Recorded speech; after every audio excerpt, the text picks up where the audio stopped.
The Duke of Blackwood did not consider the acquisition of a wife to be a matter of the heart. It was a matter of ink and ledgers, of assets and liabilities. His solicitor, Mr. Finch, a man whose face seemed composed entirely of parchment and dry legal precedents, had laid it all out with dispassionate clarity. Lord Vance, a man of fine lineage and even finer gambling debts, was ruined. His single asset of any consequence was his daughter, Eleonora. The Duke, in turn, required a duchess. It was a neat, if unromantic, solution. A barony saved, a ducal line secured.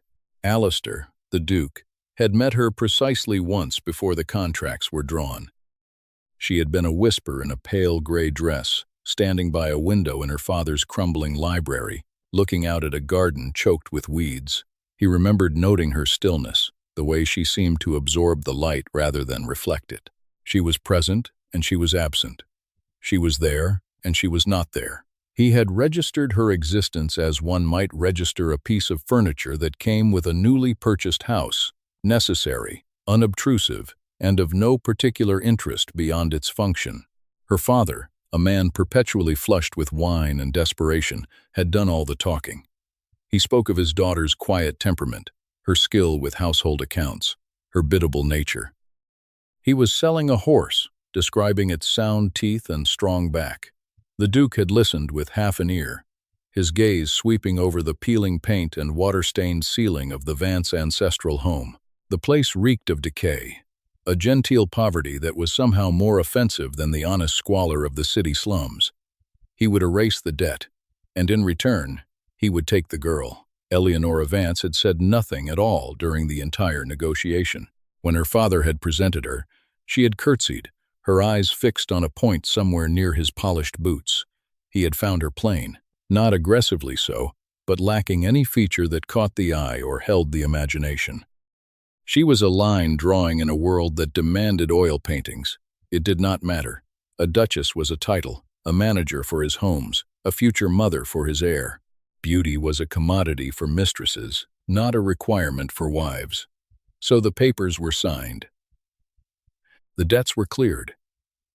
The quiet girl in the gray dress became the Duchess of Blackwood, her name appended to his as simply as a codicil to a will. The wedding was a small, brutally efficient affair at the Fantone's country seat, Blackwood Manor, a place as imposing and emotionally vacant as the Duke himself. Afterward, in the cavernous drawing room, Lord Harrington, a man whose friendship with the Duke was based on a shared boredom with the world, clapped him on the shoulder. Harrington was all polished surfaces and easy charm, his eyes holding the glint of casual cruelty that so often passed for wit in their circle. "Well, Blackwood, you've done it," Harrington said, his voice a low drawl. "Tied yourself to the little mouse. Hope you find the arrangement satisfactory. She doesn't seem the sort to cause a fuss." Alistair took a sip of his brandy, the amber liquid, a familiar fire in his throat. He looked across the room where his new wife was speaking quietly with the housekeeper, Mrs. Gable. She was already at work, it seemed. Efficient. Good. "The arrangement is a matter of business, Harrington. Nothing more," Alistair replied. His tone clipped. He felt a flicker of irritation. Note. Harrington's comment, though typical, seemed to cheapen an already base transaction. A duchess is a role. A set of duties to be performed. "And the performer?" Harrington pressed, a smirk playing on his lips. "What if she proves inadequate to the part?" The Duke gave a short, dismissive laugh. The brandy had warmed him, loosening the tight bands of control he usually wore. He felt a swell of ducal arrogance, the immense, unthinking power that had been his from birth. He was Blackwood. The world bent to his will. Wives, like horses or houses, could be managed. "Then the performer will be replaced," he said, the words careless and cold. "She is, after all, easily replaced." He did not know, would not know for a very long time, that the object of his dismissive pronouncement was not, in fact, engaged in conversation with the housekeeper. Eleonora had been on her way to do just that when she had paused behind a large Chinese screen. momentarily arrested by the sight of a rare winter-flowering jasmine her mother had once cultivated. She had been standing in the shadows, perfectly still, and she had heard every word. She did not flinch. She did not gasp. The world simply tilted on its axis, and when it settled, the landscape of her new life was irrevocably altered. A door had been opened, and another, inside her, had just quietly, definitively, closed. The first few months of the marriage unfolded in a state of polite, Arctic distance. The Duke was a creature of rigid habit. He spent his days with his steward, his horses, or locked in his study with mountains of paperwork related to his vast and complicated estates. He spent his nights, Eleonora presumed, in a similar state of detached industry, though she could not be certain. They took their meals together in a dining room built for 50, the vast expanse of polished mahogany between them, a more effective barrier than any wall. Their conversations were models of economy. "The weather is turning, Your Grace." Indeed, Mr. Finch mentioned the tenant farmers in the West Paddock are concerned about the blight. "I will speak with him.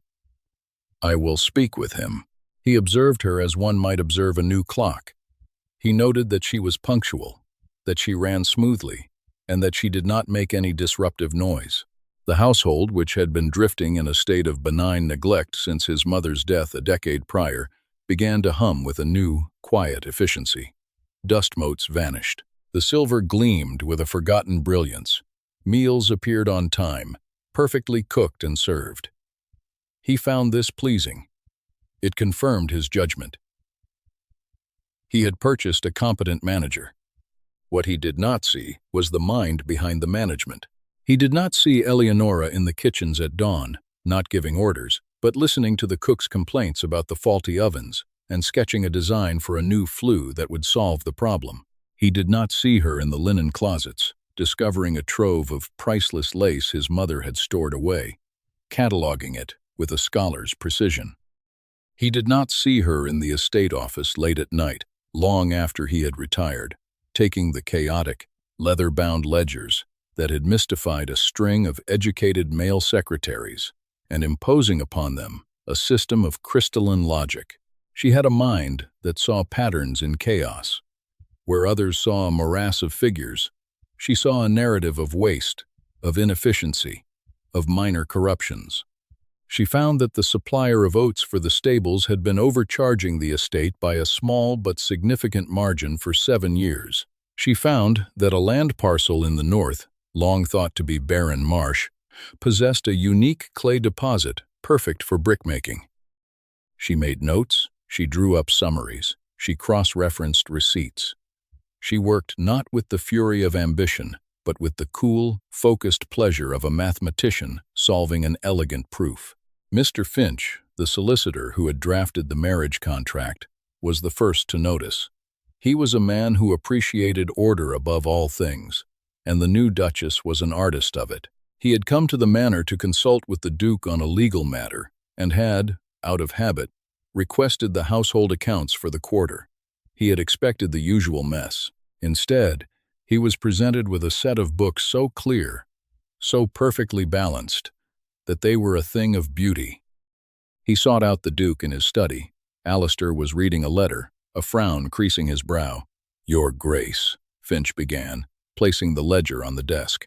"I must commend you on your choice of secretary. The new fellow is a prodigy." Alistair looked up, distracted. "New fellow? I haven't hired anyone." "Then who?" Finch gestured to the book. "The accounts. They've never been in such order. There are notes here, in the margins. An analysis of the estate's timber yields that is more astute than anything your land agent has produced in 20 years. He pointed to a delicate, precise script. "And here, a query regarding the contract with the grain merchant. A very sharp query, I might add. It has saved you, by my estimation, some £200 this year alone." The Duke picked up the ledger.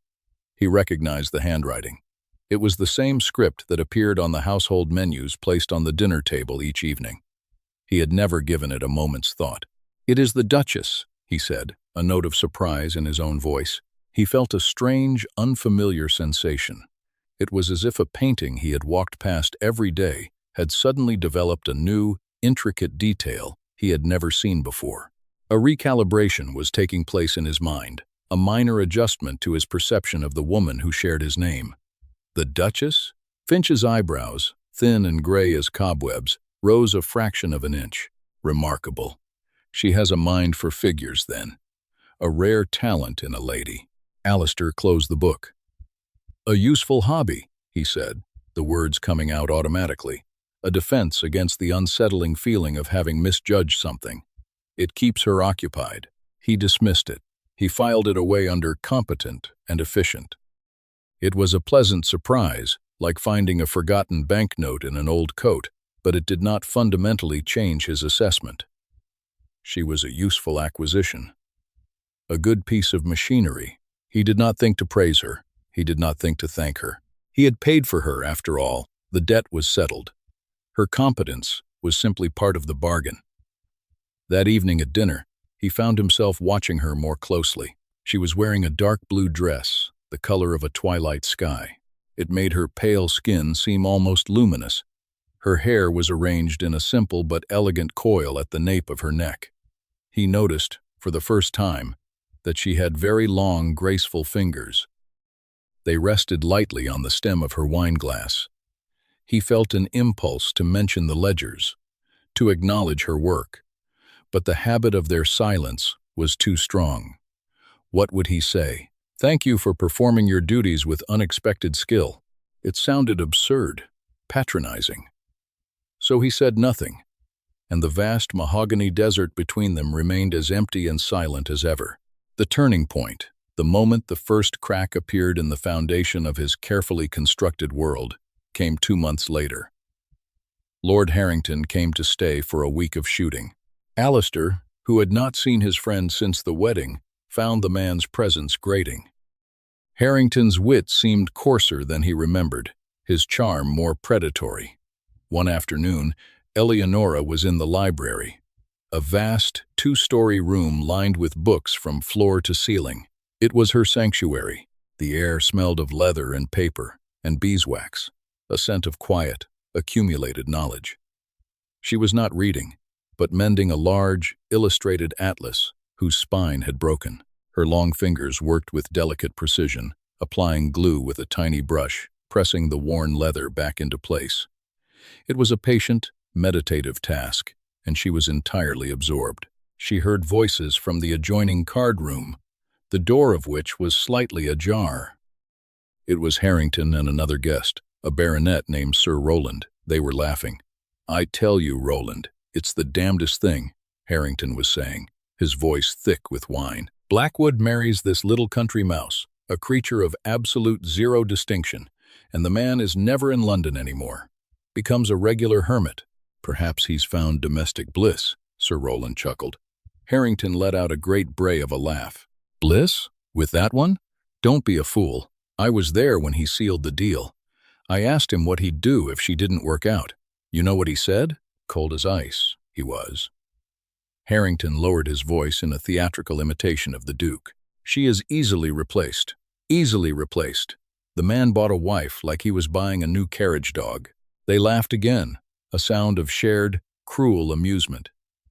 Eleonora's hands did not stop their work.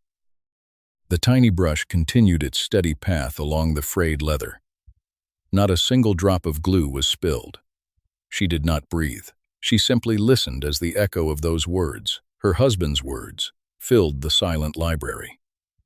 They were not new to her. She had carried them inside her since her wedding day, but hearing them again, spoken aloud in another man's mouth, stripped of any possible ambiguity, gave them a new and terrible weight. They were not just a careless comment, they were a statement of fact, a summary of her existence in this house. She was a placeholder, a temporary fixture. She finished her work on the atlas, pressing the spine gently until the glue held. She cleaned the brush, capped the glue pot, and placed her tools in a small wooden box. She stood and looked around the library, at the thousands of books, the silent witnesses to history, to poetry, to science. It was the only part of the house that felt like a home, and it was not hers. Nothing here was hers. She was just a cog in the machine, and a replaceable one at that. From that day forward, the quiet, efficient machine of Blackwood Manor continued to run, but its soul had been removed. Alistair did not notice at first.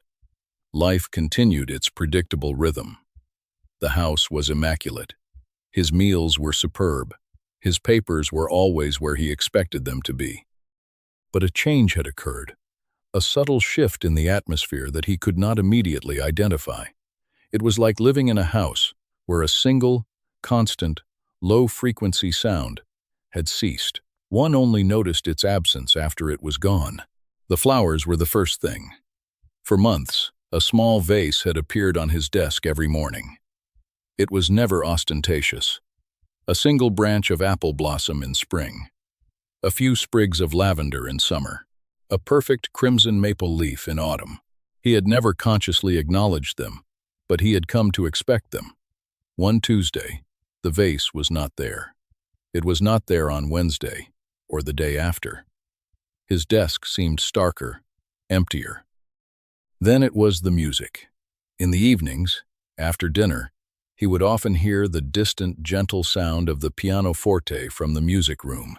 He had assumed it was one of the maids practicing. The music was complex, often melancholic, played with a skill that was far beyond simple parlor entertainment. Now, the evenings were silent. The silence pressed in on him, heavy and absolute. At dinner, the emptiness of the chair opposite him became more pronounced.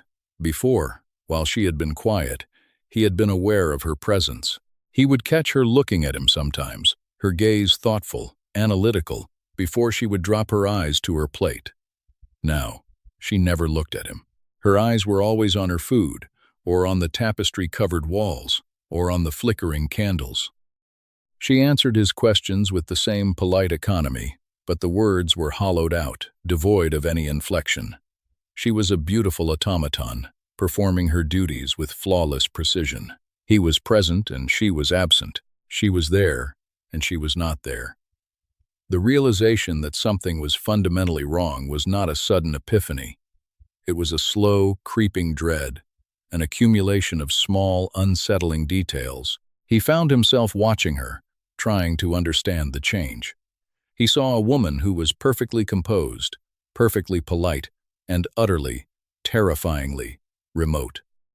The quiet warmth he had begun to unconsciously associate with her presence was gone, replaced by a polished, impenetrable chill. He started asking questions.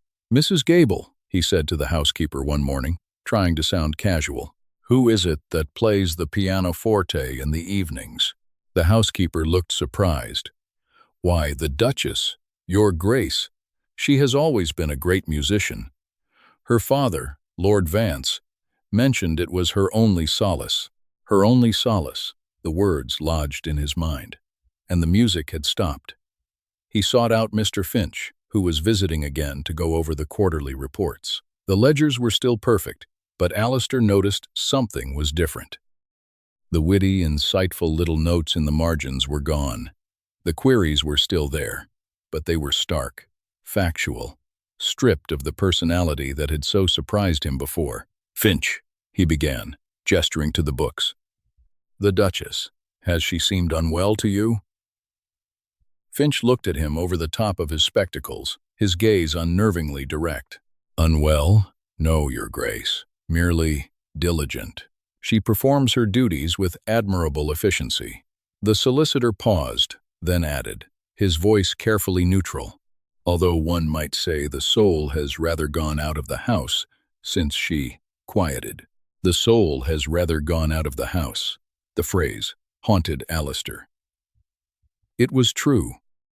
The house ran perfectly, but it felt like a museum, a beautiful, well-maintained, lifeless place. He had a duchess who was a perfect administrator, a perfect hostess, a perfect ornament, and he felt as if he were living with a ghost. The final piece of the puzzle clicked into place a week later. Driven by a restless anxiety he could not name, he began to search for her. Not just to see her at dinner, but to find her in her own habitat. He checked the morning room, the music room, the drawing room, They were all empty. He finally found her in the most neglected part of the estate, the old, dilapidated conservatory at the far end of the walled garden. It was a ruin of glass and rusted iron, a skeleton of its former glory. But inside, in a small corner that still caught the sun, she had cleared a space. She had set up a small table and was surrounded by pots of struggling seedlings. She was not arranging flowers. She was sketching them. On the table were sheets of paper covered in drawings of staggering detail and precision. The intricate vein structure of a leaf, the cross-section of a stem, the delicate anatomy of a petal. They were not the idle watercolors of a gentlewoman. They were the meticulous, analytical drawings of a botanist. She was so absorbed in her work she did not hear him approach. He stood in the doorway and watched her. He saw the intense concentration in her eyes, the deft, certain movements of her hand. He saw a woman of hidden passions, of deep and serious intellect, a woman he did not know at all. He had married a stranger, a brilliant, capable, and profoundly unhappy stranger. And suddenly, he knew. He did not know how he knew, but the certainty was absolute. This withdrawal, this silence, this emptying out of her spirit, it was a reaction to something. It was a choice. A quiet, devastating assertion of her own agency. He thought back. When had it started? He traced the timeline in his mind. The flowers had stopped appearing on his desk shortly after Harrington's visit. The music had ceased. The light in her eyes had gone out. Harrington, a cold fury, unlike anything he had ever experienced, seized him. It was a clean, sharp, clarifying rage. He turned without a word and left the conservatory. He rode to London that same day, his horse a lather of sweat and foam. He did not stop until he was at the door of Lord Harrington's club. He found him in the smoking room, holding court with his usual circle of sycophants. Alistair walked directly to him, his face a mask of cold fury. Harrington, a word. His tone cut through the jovial atmosphere like a shard of glass. The room fell silent. Harrington, looking unnerved, followed him to a private antechamber. "Blackwood, what is the meaning of this?" Harrington began, attempting his usual bluster. Alistair's voice was lethally quiet. "My wife. During your last visit to my home, you had a conversation with Sir Roland. You repeated something I said to you on my wedding day. Words concerning my wife." Harrington paled. It was a jest, a bit of wine-fueled nonsense. Tell me exactly what you said." It was not a request. It was a command, backed by the full, terrifying weight of his ducal authority. Stammering, Harrington recounted the conversation, his eyes shifting nervously around the room. He repeated the words, the careless, cruel, damnable words. "She is easily replaced." Alistair felt the blood drain from his own face. Hearing them spoken in this sordid little room, hearing them for what they were, the arrogant, dismissive pronouncement of a blind fool, made him physically ill. He had not just insulted her, he had negated her. He had defined her as a fungible object, a thing without intrinsic worth. He looked at Harrington, a man he had called a friend, and saw nothing but a shallow, empty vessel. "Our acquaintance is at an end," Alistair said, his voice flat and final. "If you ever speak my name or my wife's name again, I will ruin you. I will dismantle your life piece by piece, and I will enjoy doing it. Is that understood?" Harrington, white-faced and trembling, could only nod. Alistair turned and walked out of the club, leaving a stunned silence in his wake. The ride back to Blackwood Manor was a journey through a personal hell. Anaphora pounded in his head with the rhythm of the horse's hooves. He thought about the perfect ledgers and his dismissive comment about a useful hobby. He thought about the music he had heard and never inquired about. He thought about the flowers on his desk. Small daily offerings of beauty he had accepted without a single word of acknowledgement. He thought about a woman with the mind of a scholar and the soul of an artist, a woman he had treated as little more than a superior housekeeper. He had been wrong. Not just wrong in a single careless statement, but wrong in his entire perception of the world. of his marriage, of her. He had been a blind, arrogant fool. He arrived back at the manor late at night, mud-spattered and exhausted. He went directly to the library. It was dark, save for a single lamp burning on a small table in the corner. She was there.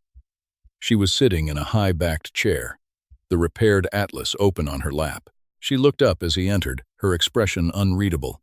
He walked towards her, stopping a few feet away. He did not know where to begin. "I'm sorry," felt pathetic, inadequate. He chose the truth. "I have just come from London," he said, his voice raw. "I spoke with Lord Harrington." He saw a flicker of something in her eyes, surprise, perhaps. But she said nothing. She waited. "I know what you overheard, on our wedding day, and again, when he visited." He took a breath, the confession, a physical weight in his chest. "I said those words. She is easily replaced. There is no excuse. There is no justification. They were the words of a man who was profoundly ignorant. A man who could not see the treasure that was right in front of him. He looked at her still, pale face illuminated by the lamplight. "I was wrong," he said, the words simple, unadorned, and more difficult to say than anything he had ever said in his life. "I was wrong about everything." Eleonora closed the large atlas on her lap. The sound was a soft, definitive thud in the quiet room. She looked at him, her gaze level and direct for the first time in months. There was no anger in her eyes. There was no triumph. There was only a deep, weary sadness. "Words are easily spoken, Your Grace," she said, her voice as quiet as the rustle of a turning page. Just as they were before. He knew then that this was not the end of the conversation, but the beginning. An apology was not enough. A confession was not absolution. He had broken something, and the mending of it would require more than just words. It would require a fundamental change in his very being. The next day, he did not go to his study. He did not ride out with his steward. He went to the dilapidated conservatory. He found her there again, tending to her seedlings. He did not yet care. He simply picked up a rusted trowel and began to clear the weeds from a long neglected flower bed. She watched him for a long time, her expression unreadable. He worked for hours, his hands, unaccustomed to such labor, becoming blistered and sore. He was clumsy, inefficient, but he was persistent. At midday, she left without a word. He thought she had gone for good, but she returned 20 minutes later with a tray bearing a pitcher of water, a glass, and a plate of bread and cheese. She set it down on a cleared patch of stone bench and then returned to her own work. It was not forgiveness, but it was not dismissal either. It was a beginning. He took a decisive action a week later. He called Mr. Finch back to the manor. In Eleonora's presence, in the library, he instructed the solicitor to draw up a new deed. He was to sign over the deed to a small, charming property on the estate, a dower house known as Hollyhock Cottage, which came with its own walled garden and a modest income from its tenant farm. The deed was to be in her name alone. It would be hers, absolutely and unconditionally, to do with as she wished. "It is yours," he said to her, after Finch had left them. "A place of your own. You are not a guest in my house, Eleonora. You are its duchess. But you should also have a space that belongs to no one but you." It was an act of profound respect for her autonomy. It was an acknowledgement that she was not an asset, not a part of the estate, but a person in her own right. She accepted the deed with a quiet nod. The reserve in her eyes remained, but he thought he saw a softening around the edges. Trust, once shattered, was a fragile thing. It had to be regrown, slowly and patiently, like one of her delicate seedlings. Thus began the Duke's strange and difficult courtship of his own wife. He started to learn her language. It was not a language of words, but of actions, of attention. He began to see. He saw that she loved the library not just for the books, but for the light that fell through the high arched windows in the late afternoon. So he had the old heavy velvet curtains replaced with lighter ones that would not block the sun. He saw that the pianoforte in the music room was old and slightly out of tune. He traveled to London and consulted with the finest instrument makers, purchasing a new grand piano, a magnificent instrument of rosewood and ivory, and had it installed while she was out walking. He did not announce it. He simply left the room open, a silent invitation. A week later, he heard music again in the evenings. It was hesitant at first, then grew in confidence, filling the silent house with a beauty he now understood was a reflection of her own soul. He stopped asking her about menus and household matters. Instead, he brought her the estate reports. He asked for her opinion on crop rotation, on the new mill, on a dispute with a tenant. He did not do it as a patronizing gesture. He did it because he had finally realized her mind was sharper and more insightful than his own in these matters. He listened to her. He truly listened, and their conversations, once stilted and formal, began to flow. They talked of books and politics, of botany and finance. He discovered she had a dry, intelligent wit that often caught him by surprise and made him laugh. Alistair was a man transformed. The arrogant, detached Duke was being chipped away, revealing a man who was capable of attention, of care, of humility. He was learning to see not just Eleonora, but the entire world around him, with new eyes. He found he was more interested in the success of her experimental garden than in the gossip from his London clubs. He found more pleasure in a quiet dinner and a shared conversation with his wife than in any grand social event. The final test of their new, fragile bond came in the form of an external threat. A distant cousin of his father's, a grasping and litigious man, emerged from obscurity to launch a legal challenge against the estate. The claim was based on a supposed debt and mismanagement from a decade prior, during the period when the estate's books were in complete chaos. It was a vexatious but dangerous claim, one that could tie up the Blackwood fortune in the courts for years. Alistair's solicitors were grim. The old records were a nightmare.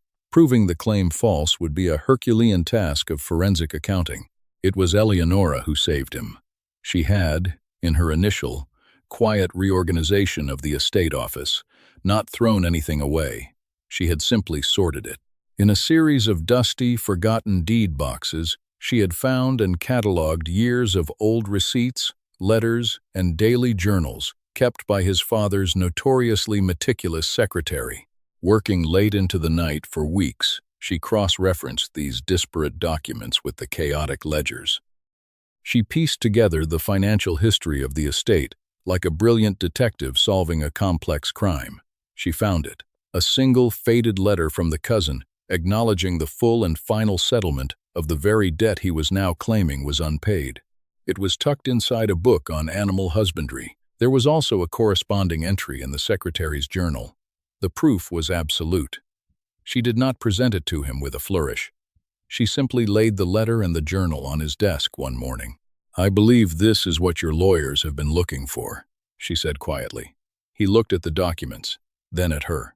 He saw the faint smudges of ink on her fingers, the tired lines around her eyes. She had worked tirelessly, not for the Blackwood estate, but for him. It was an act of loyalty, of partnership. The legal challenge evaporated overnight. The cousin vanished back into obscurity. That evening, Alistair did not find her in the library or the conservatory. He found her at Hollyhock Cottage. She was in the garden she had cultivated from nothing, a riot of color and life under the setting sun. He walked up to her and took her ink-stained hands in his. "You saved me," he said, his voice thick with an emotion he no longer tried to hide. She looked down at their joined hands. "We saved the estate," she corrected softly. "No," he insisted, his grip tightening slightly. "You saved me. From my own blindness, from my own arrogance, from a life of emptiness that I was too foolish to even recognize." He looked at her, this woman he had once dismissed as plain, as a simple transaction, and saw the most extraordinary person he had ever known. He saw her intelligence, her resilience, her quiet strength, her hidden passions. He saw the woman who played Chopin in the dark and who could bring a dying garden back to life. That man, The one who spoke those foolish, cruel words on our wedding day. He is gone, Alistair said. You have replaced him with someone who sees you, Eleonora, who values you above all things, who loves you. He had never spoken the word love to her before. It hung in the fragrant evening air between them, a thing of immense weight and terrifying vulnerability. She finally looked up, and for the first time, he saw past the reserve, past the quiet dignity, and saw the woman she had kept hidden away. There were tears shining in her eyes. I had hoped, she whispered, that he might be. He drew her into his arms, and as he held her, he felt the last of the ice around his own heart finally melt away. He had started with a transaction and ended with a treasure. He had thought her a placeholder, only to discover she was the entire foundation. He had believed she was easily replaced, and had spent the better part of a year discovering the profound, irrefutable, and joyous truth. He was the one who would be utterly, irrevocably lost without her. A year later, the conservatory at Blackwood Manor was no longer a ruin. It was a marvel of glass and light, restored to its former glory and filled with exotic plants and flowers from around the world. It was a joint project, a testament to their partnership. Alistair had provided the funds and the engineering, Eleonora the botanical genius and the artistic vision. It was their shared sanctuary. One bright autumn afternoon, Alistair stood in the conservatory, watching his wife. She was showing their infant son, Arthur, the velvety petals of an orchid. The baby gurgled, reaching out a tiny, clumsy hand. Eleonora laughed, a sound that was still new and precious to him, a sound he had worked so hard to earn. The house was no longer silent. It was filled with the sounds of life, the laughter of a child, the murmur of conversation, the rich chords of a pianoforte played with passion and joy. The soul had returned, more vibrant than ever before. Mr. Finch, visiting on business, found the Duke there. The old solicitor watched the domestic scene for a moment, a rare, small smile touching his lips. A remarkable transformation, Your Grace, Finch observed, looking around the thriving conservatory. For the garden and the house. Alistair did not take his eyes off his wife and child. The transformation was mine, Finch, he said quietly. I was merely the last to notice. He thought back to his initial assessment of his marriage, of his wife. An arrangement, a duty, a problem solved. He had been looking at a masterpiece and seeing only the canvas. He had been listening to a symphony and hearing only the silence between the notes. His greatest accomplishment was not in managing his vast fortune or his ancient title, but in the simple, arduous, and deeply rewarding act of learning to see the woman who had been there all along, waiting patiently in the quiet spaces he had been too blind to enter. She was not a role to be played, but a world to be discovered. And he knew, with a certainty that settled deep in his bones, that he would happily spend the rest of his life exploring it.